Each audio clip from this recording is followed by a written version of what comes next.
If you love PushBlack's Black History Year, you'll love our newest podcast called 2 Minute Black History. In only 2 minutes, you'll hear little-known stories about our people and reclaim the knowledge we need to take action and advance our community. To move towards the future, you've got to look to the past. Learn the history you didn't get in school. Tune in to 2 Minute Black History every Tuesday through Friday, right on the Black History Year feed and wherever you listen to podcasts.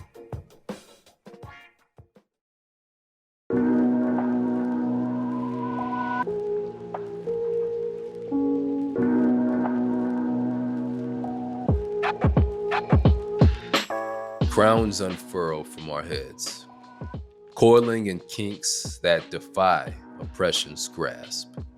Even when pressed, our hair weaves tales of our past and present, tales of our future and our evolving identity. In every twist resides a story, a testament to our existence. I'm Jay from PushBlack, and you're listening to Black History Year. Our folks have long declared the beauty of our hair, starting with the prideful upkeep of our African ancestors to the early natural hair movement in the 1960s, which made a huge comeback in the early 2000s. More and more Black people are wholeheartedly embracing our natural hair. I'm talking the wide fros, taper fades, locks, and twist outs too. Our gravity-defying hair can embrace diverse styles, and it mirrors our defiance in the face of struggle. But here's the question: can our hair truly empower us when confronting challenges that arise in response to our Blackness? What true power lies within our nappy roots? Today we're in for a treat with an incredible guest who honors the extraordinary might of Black hair in bold, beautiful fashion. Lindsey Farrar is a dedicated entrepreneur and strategist driven by her passion for shaping culture and nurturing the next generation of leaders. With this in mind, she co-founded CRWNMAG, a magazine that centers natural hair and the women who proudly embrace it. Currently, she serves as editor-in-chief, steering the publication's course to empower Black women and the diaspora through print and digital media. She's created an amazing space to authentically and truthfully portray Black women, and we're excited to talk with her about it. So, pop on your bonnet, do-rag, or scarf and get ready for a conversation you don't want to miss. But before we dive in, let's start with today's story about a recent law protecting Black employees, students, and their right to self-expression. Check this out.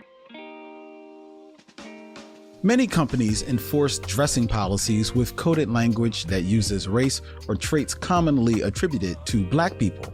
For example, listing hair textures that include coily, kinky, or afroed as a way to harass workers about style choices that embrace their natural beauty. That practice was outlawed thanks to the recently unanimously passed California State Senate Bill 188, also referred to as the Crown Act, Crown for creating a respectful, open workplace for natural hair. Los Angeles Senator Holly J. Mitchell, who authored the bill and rocks gorgeous natural locks herself, notes that the Crown Act protects Black employees and students from being forced to conform to a non-inclusive idea of a professional image at the expense of their personal choice. The anti-discrimination legislation also spells out just how devastating dress codes that reject twists, braids, locks, and other perfectly appropriate styles commonly worn by Black job seekers can be. Workplace dress code and grooming policies that prohibit natural hair, it reads, are more likely to deter Black applicants and burden or punish Black employees than any other group. What a relief it is to be able to style our hair how we want and not have to argue down an employer who polices our bodies by insisting we adhere to a Eurocentric definition of professionalism. What does Black liberation look like to you? That's a beautiful question. Whew. Black liberation, I think from a holistic lens, it is rooted in autonomy.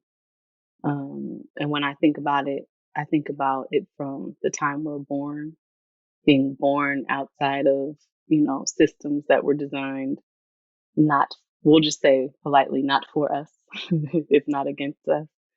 It means, schooling our children, everything, the food we eat, the clothes we wear, the way that we live, being ever more autonomous, which I know is very difficult in this time in a capitalist society, and in a lot of the ways that we've come up. Obviously, many of us not having generational wealth in land for very obvious reasons. But I think the pursuit of autonomy, being able to make decisions on our own terms, unfortunately, or however you might look at that, in a capitalist society, I think that relates directly back to economic empowerment. I think a collective sense of empowerment and a collective, just a stronger collective mindset, and building communities that work together to create that autonomy is my greatest end goal, and is my ideal. And I think that would be how I define Black liberation. That's incredible, and I appreciate that. Resonates with me. We have a definition we work with at PushBlack, and for us, we look at self-determination first and foremost. When you talk about making decisions that affect our lives, right, and the power to control our destiny, ability for us to show up as our full selves and love ourselves and each other in the way that we want to, and the way that we would prefer to, being able to control the institutions that we rely on to move through society. That's what we look to. And I hear a lot of the elements that, there's a lot of alignment between what we're sharing here. So I appreciate you sharing that. And I'm curious about how that definition is connected to the work that you do. How do you use your work to execute on that vision of Black liberation? To me, one of the key determining factors in why, when we look at our so-called our status, if you want to call it that, in society, we've been subjugated, we've been oppressed. A lot of that, if not all of that, can be related back to the way that we see ourselves and the way others see us.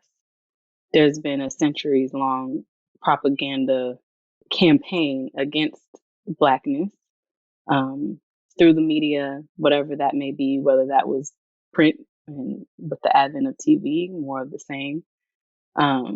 We know all of the stereotypes from coons to mammies, and jigaboos and Jezebel, all the things. And so, fast forward to now, growing up, I couldn't flip through a magazine and really ever see a strand of hair that grew from our head, from any texture. Or they, you open a magazine and there's hair tips, and it's like, that she did not do that to get that.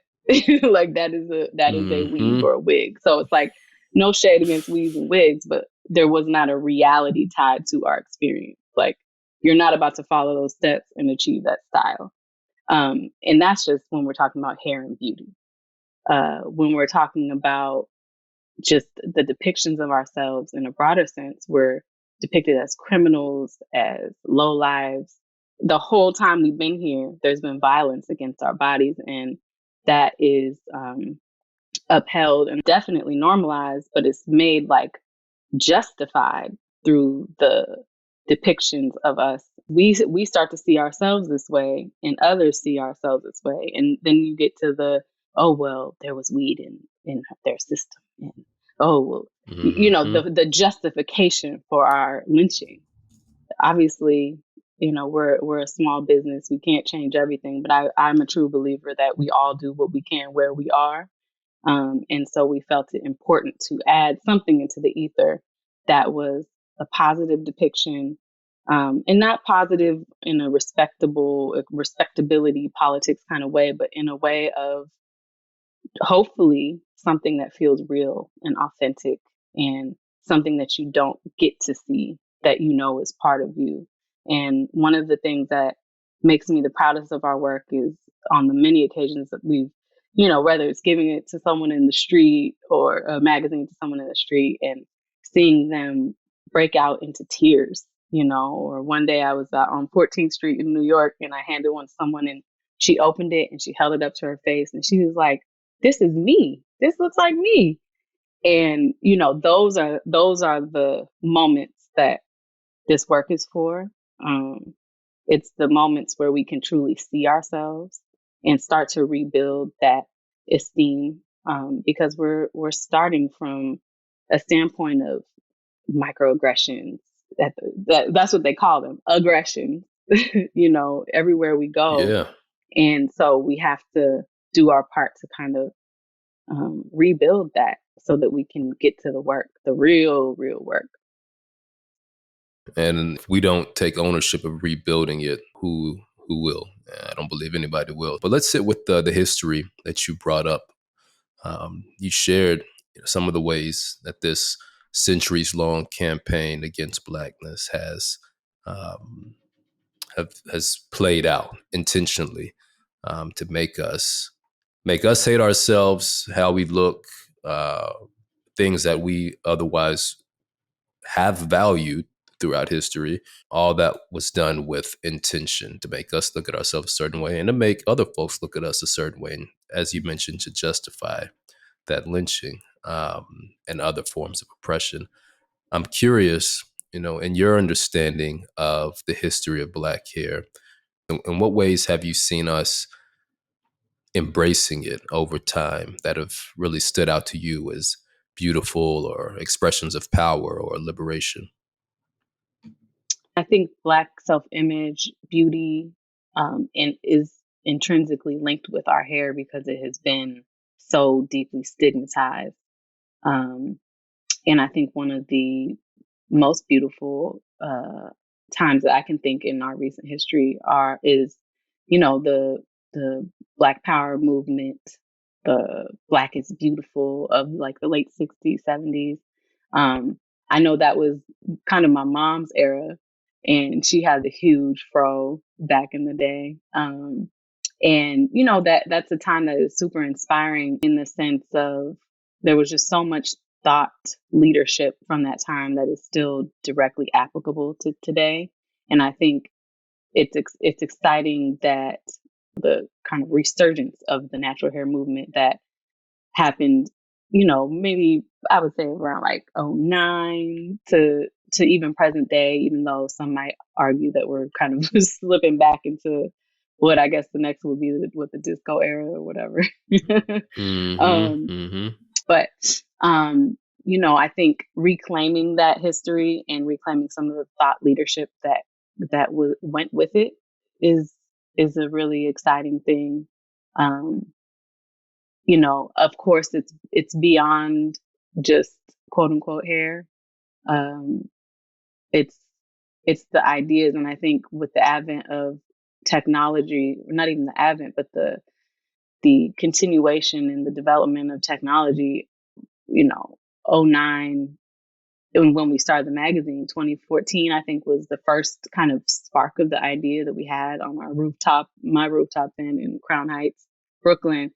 I was talking to Nkrumah, and we just were marveling at the idea that Black women were redefining beauty standards for themselves, kind of accidentally, or I would say unintentionally, but Mm. through documenting their own journeys on YouTube, like Whitney White, our first cover girl, and it took something that was once done in the kind of intimacy and privacy of your own bathroom, kitchen, whatever, with your sister, your mama, your cousins, went it became, something that you could log on and be in a completely different country and see somebody with your similar hair texture. And now you're learning from her natural hair journey, not just what products she might be using or, how she gets the best results from her twist out, but also the psychological effects and the what it feels like to see yourself with your natural hair for the first time. And, Yeah. it was very remarkable to see that sisterhood built through that. And I felt that because I saw my mom's natural hair journey. She was diagnosed with breast cancer and thankfully is a survivor and, fought her way through and is as fabulous as ever. But I saw her, go from relaxing her hair my whole life to transitioning when she found out about the breast cancer, because she's like, okay, I'm going to cut chemicals out of my diet. I'm going to do all of these different lifestyle changes. And of course, if you're putting chemicals directly into your scalp, you got to look at that. And so I saw her not only change that, but change her eating, cut sugar out of her diet. She starts running. And so I saw like her physical form transform in front of my eyes. And it really ingrained in me the idea that this hair thing is connected to every part of our lifestyle and every part of how we see ourselves. And I saw her kind of struggle when she did her big chop and seeing herself in the world with a teeny weeny fro for the first time and feeling like she was perceived differently moving through the world. And it certainly was perceived differently. And it just felt like a really beautiful place to start our love letter to Black women, to kind of show, it's like, I think what we wanted Crown Mag to be is a mirror for our people to see how beautiful we are and have always been. And that kind of started with the hair conversation. But again, it's connected to our wellness, it's connected to how we build community and sisterhood. It's connected to how we then build our businesses and our larger communities based on that, unlearning and dealing with ourselves first. I think in this society, there's a lot of pointing fingers and canceling, obviously, and looking around and judging what is happening around you. Although we are very self-centered, we are not very good at looking at ourselves. And so I think this is a way to really look at ourselves and do the work to repair what we've lost. And then from that space, try to rebuild with the people in our lives. Because there is so much rebuilding to do. It's amazing how you all, you and your husband, identified those trends that were going on and took action to build on that in a very interesting way. You all chose print. When I heard you mentioning the observation that there was there are, and still are, these Black women beauty influencers online, on YouTube, on social media, was interesting in hearing you say that. I think that's an example of us forming community and reclaiming our own images, right? Because before social media, before the internet, other folks were distributing that to us. Even Black-owned publications that were, peddling in our images often had corporate interests and often, had certain standards they were trying to uphold. But when we got the power to create something, which, and I don't know the timeline here, but it's interesting how, you have folks sharing, you mentioned the big chop stories and the transition stories, and others looking for that. They may not see that around them. My wife, for example, went through her transition when we were coming out of college. I'm not sure where she went for her tips. I probably should ask her before this, but I could imagine Um, many people finding that community online if they did not see it around them, since it was still new, and being able to find that comfort in, okay, other people are going through this in ways that I'm not seeing, but then something happens where now it's taken off and it's becoming viral. So this idea that the internet, for example, provides people an opportunity to build community around identity and around, in a very specific way, beauty and self-image. Talk to me about your role in the community aspect of helping folks find each other, like-minded people who are interested in the same type of growth or development as it relates to self-image. My husband and I, we're actually about to celebrate our 5th anniversary, but we were actually just very long time friends when we started the magazine. So the Okay. the romantic aspect kind of developed. Funny enough, along with the magazine, we fell in love making the love issue. As cheesy as that may That's what's sound. up. That's a movie right there. Right. But we knew each other way back when we were both in Southern California. I went to USC, and he's from Southern California. So we met right when I was fresh out of college, and we had worked on a blog, like at the beginning of blogging, together. And he had created, directed, and I was writing and editing and stuff, and just kind of figuring out this new thing that everybody was kind of contending with. And so we came together in a kind of working context, and stayed in touch for many years. And he just so happened to be in town for business, and kind of connected like that. And the rest is history.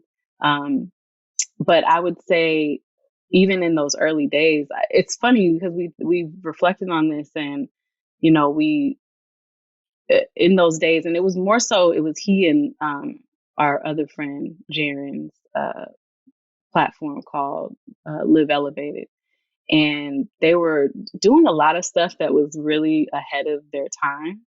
But one of the things that they were doing back then was gathering people for retreats, and a lot of things that people are doing now. Like they were gathering and filming and galvanizing people.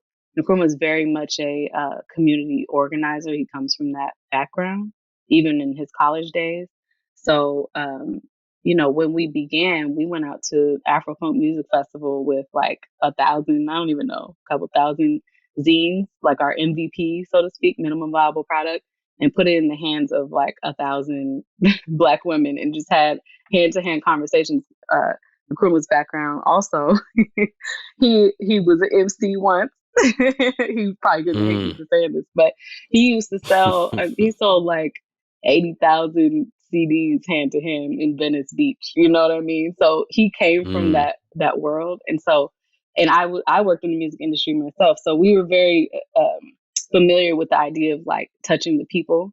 And I just remember people like stopping me, like I'm standing there and people coming up, "What is that? Could I get one of those? What is that?" And that was the day that I was like, okay, I think we got something here. So that was like our origins really are in the community, touching and talking to the people. But from there, we would always do pop-up events in Brooklyn. A lot of times we would try to do it in Black-owned businesses, to kind of drive foot traffic into the building, and also to, of course, get the people together. And we would always be really excited to see, like, one, nobody cared about us at all. They were there for each other. Like, it's like, oh, hi, what's your name? And it's like, they wouldn't know we were the founders, which we love. Like, we're very, very low key people. So we're happy that people would come and stay and not want to leave and just talk and talk and talk. And we came to find that, through these, even in the beginning, it was limited words and limited images in this tiny zine, but then it became a 150 plus page journal with lots of words and lots of images. But through these words and images, people saw themselves. When someone sees themselves, Describe that for me. What do you mean by that? Well, I think psychographically, we were very intentional about who this was for. To give context, when we started, Crown Essence was owned by Time Inc. still, so there were not Black magazines for women that were owned by us that were representing. And no shade to the people at Essence, the people. When we were starting, they covered us, and it was the people working in Essence were like Julie Wilson, and there were wonderful people there at the time who were incredibly supportive, but they were working within a system that was not necessarily supportive to them, and so I always am about creating in a white space and not creating things that already exist, because what is the point of that? So we we were trying to fill a void, going back to kind of that not seeing ourselves represented growing up. It's like I'm almost 30 then, I guess, late 20s, and I still can't flip through a magazine and really see beyond like the respectability version of myself, the version that's like super corporate or super buttoned up and um you know acceptable. But we when we were starting, we're very intentional about like we did things like what you call empathy mapping, to really dive into who this person is that we're serving and what she needs, where she is, where she's going, what she's looking for. And she's a woman becoming, and I think that's still true to this day, although our reader obviously has grown, has gotten a bit older, maybe is starting to have children, all those kinds of things, and that changes you in different ways. There's a lot of, and even since then, there's a lot of things, a lot of places that will kind of decode Blackness for white consumption, but there weren't a lot of places that were, really any place that I can remember at that time that is a true mirror. And that's what we really intended to be, is like this woman who is striving, is breaking generational curses, is interested in ownership, is powerful, but doesn't always want to be strong, doesn't always want to have to put the strong face on, has a sense of vulnerability, is contending with the fact that maybe she did a big chop or is transitioning and is looking at herself through a different light and is looking for that community, looking to be affirmed in a world that is constantly tearing her down and diminishing her. The woman who's maybe in corporate with the natural hair, and has to hear her white boss, what'd you do with your hair today? The things that we know are so common, and that's probably the like tip of the iceberg. A woman who's on her healing journey, because we know that in our blood is centuries of trauma,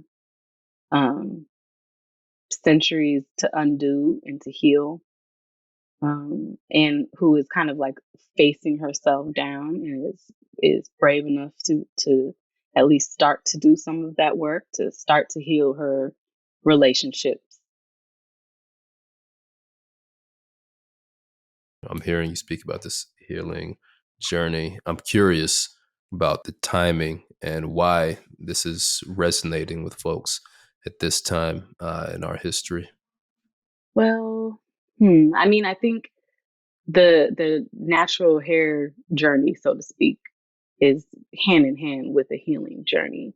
And so Right. in capturing that, starting back in 2014, 2015, when we dropped our first zine, that was something that bubbled to the top very quickly.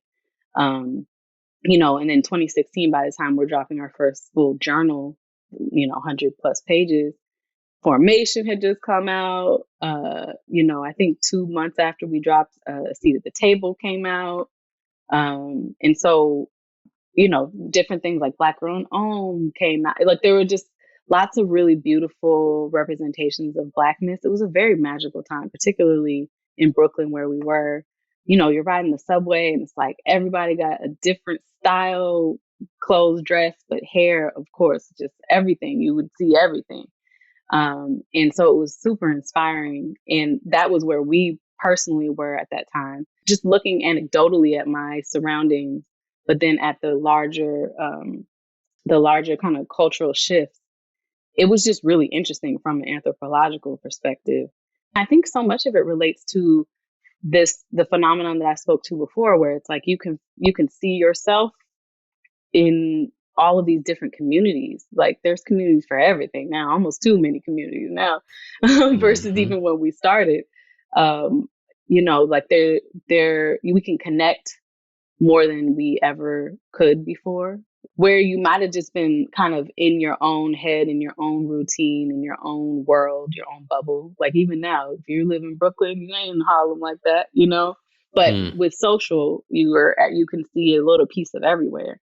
And so I think seeing other people sharing their journeys may inspire you to go on your own, or may, like, even like as a mother right now. I was talking about this with, maybe it was my husband the other day. It's like when my mom was raising kids, if your baby was eating a bunch, you just were like, I don't know what's going on. Let me call the doctor. Now you can Google it or AI it and get the exact answer from 20 different places more than 20, but like the top 20 in like 2 seconds, And so there's more information available than ever before, which I think, it kind of compels you to look at things in a different way. It's more accessible. It even is like a thing to do. Like I think about my mom's time and my grandma's time. It's like, I'm sure they would have wanted to sit around and talk about healing, but I don't think they really had the space to do that. And so I think it's a beautiful time in that obviously that can come with all kinds of different outcomes and different kind of ways that things can be twisted. But I think it's really beautiful that people are looking to heal and to not pass some of these things on to their children, which of course, I don't mean to say that other generations didn't do this. I just think it's even more magnified now. So I'm curious when it comes to the content. The name Crown, I'm assuming referencing hair, but I'm curious if you can get into the name when it comes to the content of the magazine. Yeah, crown, the colloquial term for hair, but we also love that it represented, in a spiritual sense, it can mean whatever it means to you to some degree. Obviously a crown is royalty. It's the utmost. It is, the crown chakra is the center for creativity and, connection, spiritual connection. And so there were all of these beautiful and empowering kind of meanings attached to the word. And we actually looked for so many other names because we were like, how are we going to protect it? How is it too obvious? We were like walking the streets of Brooklyn, going in bookstores, looking through books, like to try to get inspired. And we just kept coming back to it, and then it hit us like, oh my goodness, we birthed this on a rooftop in Crown Heights, Brooklyn. And so it just made sense. So it's, of course, beauty, hair, but it is empowerment. It is healing and wellness. It is, we had our storytellers issue. We have a huge creative community. We have creative receptions on a regular basis because we are very strongly rooted in photography. We've always really attracted the creative community wanting to submit their work. And so we've done a lot to galvanize that community from the early days. And now we are in the midst of launching Born by CRWNMAG, which is our offering in the women's and maternal health space, which we're really excited about. Our first cover will be with Latham Thomas, who is a renowned doula, who has become a doula educator and inspired me to actually train to become a doula myself, which I'm in the midst of. But I do truly think it's a calling. I do truly think that every Black woman, Black person should do doula training, because I don't know how familiar you are with the statistics, and I hate to regurgitate the statistics because they're depressing. But, Black women and children are 3 to 4 times more likely to die in childbirth and in the year following childbirth. And it's an emergency. And I think, going back to what we were talking about in the beginning, birthing in freedom it's like, if we can't birth in freedom, like where do you go from there? If we are birthing and experiencing trauma at the hands of institutions that, gynecology was founded on torture of Black enslaved women. Right. So if we are trusting this system with our women and children, our people now, I mean, what are we expecting the outcome to be? So I worked with midwives and doulas through my birth and learned quite a bit. And am always, like, I'm a seeker, so I'm seeking even more knowledge, and just let me know how much we don't talk about in our community. And it's interesting. It is so, in some ways, so parallel to kind of this quote natural hair journey, in a obviously different way, because you're bringing a whole life into the world, but didn't realize, it's like you go to Christmas and there's a new baby and it's like, oh, they're cute, beautiful, my new cousin or whatever, niece, nephew. But going through it, there's all of these nuances and all of these things and all of this work you have to do on yourself once again. And, things that I wouldn't have done, like, I ain't cutting out dairy. When you see eczema on your baby that you're breastfeeding, I cut out dairy from my diet, and it's like, for example, there are all these things that I was willing to do for this new little life inside of me or outside of me that I wouldn't even do for myself, which was very eye-opening. It's like, why wouldn't I do this for myself? If I know better, shouldn't I be doing better? And I think that there's just no shortage of conversations to be had, and work to be done. I had to work through my relationship with my own mother and learn more about, I guess, my birth story, how I was brought into this world. And again, similar to kind of the hair journey and looking at yourself, I feel like motherhood for me was another layer of that.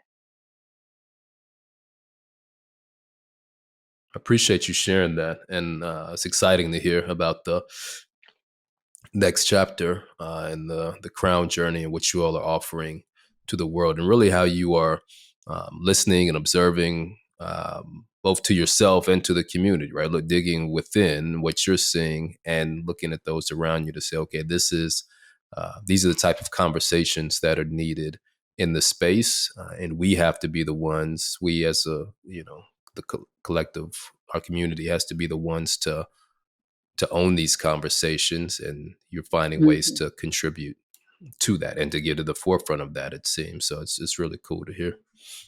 Yeah, I mean, if we're not leading the conversations, it's gonna be some bullshit. Excuse my French. Like, it's not gonna be for us. And it, Not at we're all. gonna keep continuing these cycles generation after generation. And I know that, white culture, capitalism is obsessed with scale. Like, it doesn't matter unless it's the biggest, unless it's the most lucrative, and all of these things. Like, Crown is not the biggest. Crown is not, the most lucrative thing that honestly I could be doing with my time. It really is. It has been a sacrifice for this family to continue, but it is necessary. And I know that even if we are quote unquote small on this arbitrary capitalistic scale, our impact is mighty. And I think that is the okey doke. Like, we quit because it's like, oh, we're not popping anymore. or we, there's so many reasons. There's so many reasons to quit, honestly. Yeah. Many of it, much of it being our own people, the judgment from our own people. We're the hardest, our own toughest critics, and we aren't perfect because we are underfunded, because we're working in uh, racist every industries, but racist advertising industry in our case. There's all of these things that are forces to quit. But I know that our impact on the greater conversation has mattered, and it has been impactful. And until I like this was not our first business. This is not our only business currently. It won't be our last business, but I think it is an extremely important offering, and it will continue to evolve. It goes back to us controlling and owning our own image. I think that has been co-opted. Even since we started, it's been co-opted by the, we'll just say the white-owned platforms that create like the Black spinoff.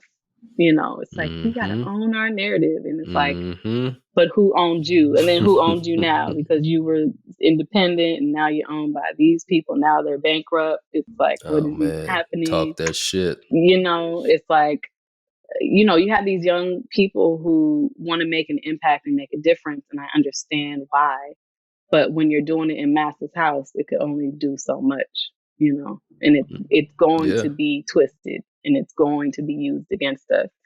I just want us to open our eyes and understand that, just get over the doing it for clout thing. Like, Crown is honestly, it's blood, sweat, and tears that have gone into this. And I don't say that to be self-important, but I say that to say, we have tried our best to hold the line and to not accept scraps and to not sell ourselves out, sell our people out, to water down the story to get a deal, you know what I mean? Or to water down our message.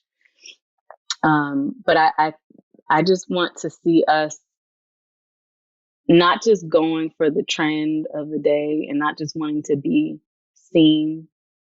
I think we're in a time where with social media, we want to be seen, and Crown is it's actually been a challenge for us because Crown is slow. It's print, and so it takes time, it takes money, but we believe that we deserve to be immortalized in print. We deserve to be able to pass something down to our grandchildren that is not a throwaway newsstand magazine, but is something that you can look at a time, and it is a piece of history. It is a bit of a time capsule. People are still buying the first magazine we ever made, like it's new, which is pretty cool to see. But again, the purpose was for Black women to finally truly see themselves. I mean, of course, that's through, I won't say through two people's perspective, because there are many perspectives that make up each issue, but that is our editorial ideal that we're putting through the world. And I understand that is not everybody's ideal, but it is our offering. We want to engage Black people in higher thought. That has been a very strong driver of what we do. Because most of what we read is about who's smashing who or who's fighting with who, or this petty person stuff. did that. It's super petty. It's it's stuff that is a distraction, really. It's a distraction of, again, that work on self, and a distraction from connecting with others and healing ourselves so that we can connect with others. A distraction from building, businesses, whether that's a business with someone, whether that's purchasing land and building that up, but building community and building autonomy through our daily actions. Like, I hope that we get away from this, like going on, well, I guess it's X now, but Twitter X, going on Mm, there and tweeting about how everything is messed up, and then going and working for the corporations that are doing the same hmm things, or going out and protesting and then spending 40, 50, 60 hours a week upholding the system that we're protesting against. I think we really have to get real with ourselves. And if we may want to dismantle what is in place, and for good reason, but who and what are we going to build in its place? What are we going to build?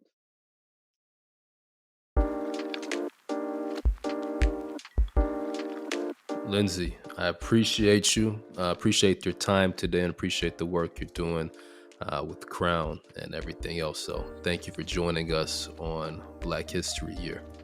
Thank you so much for having me. It's been a pleasure, honestly. Really appreciate just this idea of Black liberation. Man, keep fighting this fight. That was Lindsey Farrar, founder of CRWNMAG. To learn more about the power and beauty of natural hair, visit www.crownmag.com. That's CRWNMAG.com. At PushBlack, we agree with Marcus Garvey when he said, "A people without knowledge of their past history, origin, and culture is like a tree without roots." We believe telling empowering stories on Black life and history can build a more liberated Black future. Being here with us lets us know you probably feel like that's important too. You matter. Your choice to be here matters. It lets us know that you value this work. And you make PushBlack happen with your contributions at blackhistoryyear.com. Most people do $5 or $10 a month, but really, everything makes a difference. Thank you for supporting the work.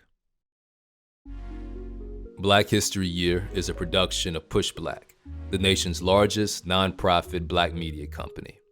Our team includes Tareq Alani, Brooke Brown, Tasha Taylor, Somalia Ramin, Amber Davis, and Darren Wallace.